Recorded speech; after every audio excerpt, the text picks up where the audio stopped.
ओम। श्रीमद् भगवद गीता समूचे विश्व का अपने आप में अनुपम अद्वितीय शास्त्र। लेकिन इस ग्रंथ को लेकर के कुछ प्रश्न जो प्राय होते हैं, कुछ भ्रांतियां और दुविधाएं भी बहुत जगह देखी जाती हैं। आओ आज ये हम विचार करते हैं कि भगवद गीता के साथ जुड़ी इन भ्रांतियों का तर्क संगत उत्तर क्या है। जैसे सबसे बड़ी बात ये सामने आती है कि गीता जैसा अलौकिक ग्रंथ महाभारत की युद्ध भूमि में ही क्यों। तो आज हम विचार करते हैं कि महाभारत और गीता दोनों का क्या एक समन्वय बैठता है। महाभारत में ही गीता क्यों सुनाई गई। वस्तुतः आप देखें, महाभारत युद्ध का वातावरण यदि देखें, कुरुक्षेत्र की धर्म भूमि में युद्ध हुआ और पूरे भारत के उस समय अखंड भारत था, अलग अलग क्षेत्रों से सेनाएं आई, तो भारत का एक महास्वरूप सामने आया। तो उस समय 48 कोस का क्षेत्र था, 18 अक्षौणी सेना थी, 11 अक्षौणी कौरवों की और 7 अक्षौणी पांडवों की सेनाएं आमने सामने थी। अब ऐसे में जब भगवान कृष्ण अर्जुन के रथ के सारथी बने हुए रथ को सामने लेकर के आए अर्जुन के कहने पर भीष्म द्रोण के सामने, तो अर्जुन के मन में मोह जागृत हुआ। मोह ने शोक का रूप लिया, शोक में आशंकाएं जुड़ी और धीरे धीरे विषाद की स्थिति बन गई। ये स्थिति भी आप देखेंगे, ये वर्तमान में भी कहीं ना कहीं ऐसी स्थिति देखी ही जाती है, जब अपने कर्तव्य पर नहीं, कहीं ना कहीं इधर उधर मोह की दिशा भटकती है, तो अपने अनुकूल कुछ न दिखने पर होने पर शोक, टेंशन, तनाव, कहीं वो तनाव स्ट्रेस का रूप, दबाव, कहीं वो स्ट्रेस विषाद का रूप, डिप्रेशन का रूप ले लेता है। तो उस समय महाभारत युद्ध में अर्जुन की ऐसी स्थिति बना करके भगवान ने गीता उपदेश के माध्यम से विषाद से आह्लाद की एक प्रेरणा जगाई। एक बात तो ये है, लेकिन गीता एक दार्शनिक ग्रंथ भी है, फिलॉसफिकल एलिगोरिकल ग्रंथ है गीता, लाक्षणिक शास्त्र है गीता। तो इसलिए इसका थोड़ा एक वैचारिक विश्लेषण करना भी आवश्यक है।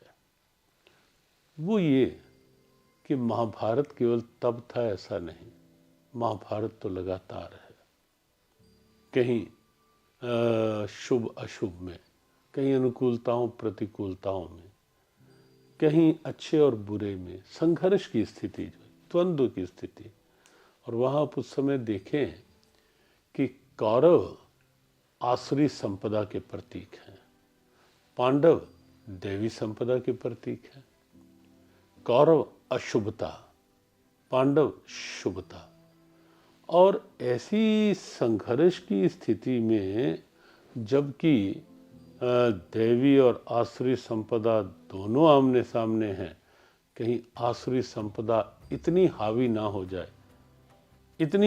हो जाए कि देवी स्थितियां कमज़ोर पड़ने लगे, अशुभता इतना प्रभाव न बना ले कि शुभता कमज़ोर पड़ जाए। और अर्जुन शुभता का प्रतीक है, कमज़ोर पड़ता दिख रहा था, कहीं ना कहीं मोह के कारण से। देवी संपदा का प्रतीक है, लेकिन कहीं ना कहीं वहाँ से थोड़ा अपने आप को विचलित कर रहा था।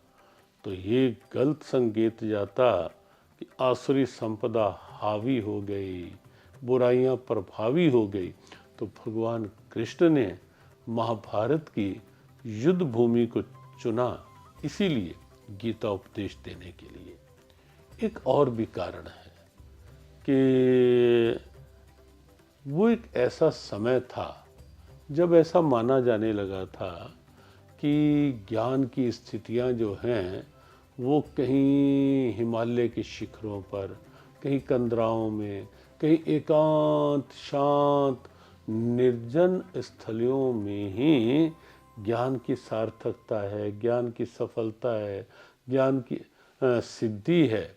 लेकिन भगवान कृष्ण ने महाभारत की युद्ध भूमि में विश्व का यह सर्वोत्कृष्ट ज्ञान दे करके दुनिया को ये दिखलाया कि एकांत शांत स्थान में नहीं, ज्ञान की आवश्यकता तो द्वंद्वों की भूमि में है, संघर्षों की भूमि में है। और हमें लगता है कि इसीलिए भगवान कृष्ण हिमालय की ऊंचाइयों से ज्ञान को जमीनी धरातल पर उतार कर लाए, कंदराओं से बाहर निकाल करके संघर्षों की भूमि में लेकर आए, एकांत शांत निर्जन बीहड़ वन से निकाल करके भगवान कृष्ण ने कहा कि ज्ञान की आवश्यकता तो ऐसे स्थल पे है जहाँ आपसी कलह है, क्लेश है, राग है, द्वेष है, क्रोध है, आवेश है, जहाँ ये सब है। और ये सब था ही वहाँ महाभारत के वातावरण में। तो वहाँ खींच कर लाए कि ज्ञान की आवश्यकता तो यहाँ कहीं कहीं अधिक है और ज्ञान की उपयोगिता भी, सार्थकता भी। तो इसलिए गीता उपदेश महाभारत की युद्ध भूमि को चुना गया उस स्थान के लिए, गीता उपदेश के लिए। प्राय तो लगता है ना कि परमात्मा का स्वर अंदर या बाहर सुना जाना कि जब आवश्यकता होती है, लगता है स्थिति बनती है तो वो एकांत शांत, लेकिन कलह क्लेश में भी शांति कैसे हो, दुर्भावनाओं में सद्भावना कैसे हो। और इसीलिए भारत का ये गौरव ग्रंथ ऐसी दिव्यता है जो दुर्भावनाओं में भी सद्भावना की प्रेरणा देता है, अशांति में भी शांति का संदेश देता है। कुछ लोग ऐसा कह देते हैं कि महाभारत युद्ध का कारण केवल मात्र युधिष्ठिर ने जुआ खेला और उसमें द्यूत क्रीड़ा में हार गए, तो युद्ध जुआ ना खेलता युधिष्ठिर तो शायद ये नौबत ना आती। लेकिन ऐसा नहीं है, केवल इसे ही कारण नहीं माना जा सकता। यद्यपि ये सत्य है कि जुआ कोई अच्छी स्थिति नहीं, लेकिन तब की कुछ ऐसी परंपराएं, राज परंपराएं रही होंगी जिस कारण ये हुआ। लेकिन युद्ध ही उस कारण से हुआ ऐसा नहीं है। कुछ आजकल के युवाओं में ये भी एक भ्रम बन जाता है कि जब युधिष्ठिर ने जुआ खेल लिया तो हमने खेल लिया तो क्या हुआ। युधिष्ठिर जैसा धर्मराज जब जुआ खेलता है तो हमने भी यदि ऐसा कर लिया तो उसमें क्या बुराई है। लेकिन विचार की बात यह है कि जब युधिष्ठिर जैसा धर्मराज भी जुए के परिणाम से बच नहीं पाया और वनवास झेलना पड़ा सपरिवार, तो हम कैसे बच सकते हैं। सोच को सही बनाएं, बहुत कुछ मिलेगा सोच को ठीक करने के लिए। कहीं कहीं एक बात आती है कि द्रौपदी का वह वाग व्यंग्य, अंधे की संतान अंधे ही अंधी होती है, यही कारण बना महाभारत युद्ध का। हो सकता है कि प्रज्वलित अग्नि में एक आहुति ये भी रही हो, लेकिन समग्र कारण द्रौपदी का ये वाग व्यंग्य था ऐसा नहीं है।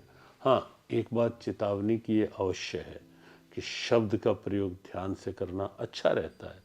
भले ही महाभारत युद्ध का यही कारण नहीं था, लेकिन तो भी आप देखें कि द्रौपदी के चीरहरण में तो कहीं ना कहीं द्रौपदी के इस कटु वाक्य की भूमिका रही ही। दुर्योधन के अंदर द्वेष और ईर्ष्या की अग्नि को और अधिक प्रज्वलित कर गई ये स्थिति। तो इसलिए महाभारत में ऐसे ऐसे शब्द भी आपको दिखेंगे। कहीं कहीं ऐसा लगता है कि युद्ध में अर्जुन को गीता उपदेश दे करके भगवान कृष्ण ने जानबूझकर अर्जुन से युद्ध करवाया। ऐसा भी नहीं है, युद्ध तो निश्चित था और कभी कभी शांति के लिए भी युद्ध की आवश्यकता पड़ती है। अर्जुन युद्ध ना भी करता तो भी युद्ध होना था। माता कुंती जो धैर्य, संयम, सहनशीलता की साक्षात प्रतिमा, उस समय जब दुर्योधन ने भरी सभा में भगवान कृष्ण की बात भी नहीं मानी, आप इस बात पर भी विचार करें। भगवान कृष्ण संधिदूत बनकर गए, दुर्योधन को कितने प्यार से समझाया कि पांडवों को आधा राज्य, 5 गांव, लेकिन जब दुर्योधन का अहंकार इस सीमा तक बढ़ गया कि केशव 5 गांव की बात कर रहे हो, सुई की नोक जितनी जमीन भी पांडवों को बिना युद्ध के दूंगा नहीं। जब स्थिति ये आई तो सोचो विकल्प ही क्या है। तो प्रयास सभी किए गए कि युद्ध ना हो। हाँ, अर्जुन के भीतर के विषाद को दूर करने के लिए गीता उपदेश था, अर्जुन को कर्तव्य पथ पर लाने के लिए गीता उपदेश था। आप इस बात पर भी तो विचार करो कि सीमा पर खड़ा हुआ सैनिक यदि युद्ध का वातावरण बन ही गया है, थोपा नहीं गया युद्ध, लेकिन विपक्ष विधर्म के द्वारा युद्ध की स्थिति बनाई गई है, अपनी ओर से नहीं, तो उस समय क्या कर्तव्य बनता है सैनिक का? क्या शस्त्र छोड़कर भाग जाए? शायद कोई भी सहमत नहीं होगा। बस यही स्थिति थी। युद्ध पांडवों की ओर से नहीं था, वहां तो शांति के प्रयास थे। युद्ध कौरवों की ओर से थोपा गया था और ऐसे समय में भी यदि कायरता दिखाई जाए तो उचित नहीं। तो अर्जुन के माध्यम से कर्तव्य पथ पर लाने के लिए किसी को भी किसी भी क्षेत्र में गीता उपदेश तो उसकी एक व्यवहारिक प्रेरणा है। कहीं कहीं ये बात भी आती है कि महाभारत ग्रंथ घर में रखा नहीं जाना चाहिए। महाभारत ग्रंथ तो युद्ध करवाने वाला ग्रंथ है, महाभारत तो है युद्ध के लिए। ऐसा नहीं है। महाभारत के लिए तो ये कहा गया कि यन्न भारते तन्न अस्ति। जो महाभारत में नहीं वो कहीं भी नहीं है। अद्भुत प्रेरणाएं हैं महाभारत में, अद्भुत प्रेरणाएं। अब एक छोटी सी बात देखें, महाभारत युद्ध प्रारंभ होने को था और अचानक सब तैयारी होने पर अचानक धर्मराज युधिष्ठिर अपने रथ से उतरकर कौरव पक्ष को छोड़कर कौरव पक्ष की ओर, पांडव पक्ष से कौरव पक्ष की ओर चले जाते हैं अकेले। सब आशंकित होते हैं कि अकस्मात धर्मराज युधिष्ठिर उधर क्यों, लेकिन जाकर के एक आदर्श प्रस्तुत करते हैं धर्मराज। विपक्ष में खड़े हुए पितामह, कुलश्रेष्ठ और अपने गुरु द्रोणाचार्य, गुरुश्रेष्ठ, आचार्य श्रेष्ठ, जाकर प्रणाम करते हैं। उनसे प्रणाम करके अनुमति मांगते हैं कि आपके विरुद्ध युद्ध कर पाऊं, ऐसी अनुमति चाहिए। हाथ उठता है लेकिन युधिष्ठिर जाते नहीं। पूछने पर कि अब क्या, युधिष्ठिर कहते हैं अनुमति तो मिल गई लेकिन आशीर्वाद नहीं मिला। कैसा? आपके विरुद्ध युद्ध में विजय हमारी हो, क्योंकि धर्म का पक्ष हमारा है, इसका आशीर्वाद चाहिए। और तब गुरु द्रोणाचार्य बहुत स्पष्ट कह देते हैं कि राजन जाओ, युद्ध में विजय तुम्हारी निश्चित है। ध्रुवस्ते विजयो राजन यस्य मंत्री हरिस्त्वः। आपकी विजय निश्चित है राजन, क्योंकि हरि स्वयं भगवान कृष्ण आपके पक्ष में हैं, और जहाँ कृष्ण हैं वहीं धर्म है, जहाँ धर्म है विजय तो वहीं है। अब देखें कितना बड़ा उदाहरण है महाभारत का। एक और दुर्योधन है, अहंकार में, गुरु के पास भी जाना तो अहंकार में, बड़ों के पास जाना तो भी अपने अहंकार को कहीं भी नमित नहीं करता था दुर्योधन। और इसीलिए आप देखेंगे कि दुर्योधन कभी भी पितामह भीष्माचार्य द्रोण या बड़ों में किसी का भी आशीर्वाद नहीं ले पाया अपने पक्ष में होने पर भी। और ये महाभारत की प्रेरणा है कि युधिष्ठिर विपक्ष में खड़े हुए पितामह और गुरु द्रोणाचार्य से आशीर्वाद ले आते हैं। तो महाभारत ऐसी ऐसी ढेरों प्रेरणाओं से युक्त है। कहीं कहीं ये भी बात आती है कि क्या युद्ध में संपूर्ण गीता सुनाई गई? क्या इतना समय था? या भगवान कृष्ण ने कुछ कहा, महर्षि व्यास ने उसका विस्तार कर दिया? देखो, समय पर्याप्त था। आप भगवद गीता को ध्यान से देखेंगे, पाठ करेंगे तो बहुत समय नहीं लगता। और फिर उस समय तो ये बीच में जो उवाच शब्द हैं, या संजय और धृतराष्ट्र का संवाद वहाँ से अलग था, वो हस्तिनापुर में हुआ, लेकिन यहाँ जितना समय पर्याप्त था। हाँ, महर्षि वेदव्यास जी की भूमिका ये अवश्य रही कि उन्होंने जो उपदेश भगवान कृष्ण ने अर्जुन को दिया वो तो स्वयं स्पष्ट प्रेरणा है ही, या स्वयं पद्मनाभस्य मुखपद्माद्य निःसृतः, जो स्वयं साक्षात पद्मनाभ भगवान श्री कृष्ण के मुख कमल से निःसृत है वो गीता। और संजय जी ने दिव्य दृष्टि प्राप्त है, धृतराष्ट्र को बता रहे हैं, तो हस्तिनापुर में बैठकर कहते हैं, राजन योगम योगेश्वरात कृष्णात साक्षात कथ्यता स्वयं। मैंने महर्षि व्यास की कृपा से भगवान कृष्ण को साक्षात गीता उपदेश सुनाते हुए, कहते हुए सुना है। तो गीता उपदेश भगवान कृष्ण के द्वारा है।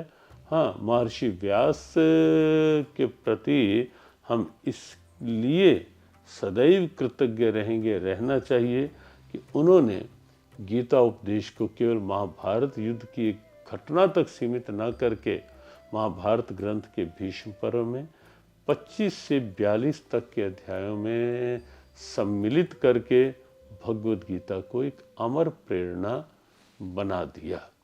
एक बात और भी आती है कि क्या अर्जुन को गीता उपदेश दिया गया, क्या और कोई नहीं था? अर्जुन से बढ़कर धर्मपरायण कहीं थे। लेकिन इसमें एक कारण तो ये विषाद अर्जुन को हुआ युद्ध में। अर्जुन को भगवान कृष्ण ने भविष्य के जीव मात्र का एक प्रतिनिधि बनाया। अर्जुन को विषाद हुआ, विषाद को आह्लाद बनाने के लिए और भविष्य संततियों तक के लिए भी ये प्रेरणा छोड़ने के लिए गीता उपदेश अर्जुन को दिया गया।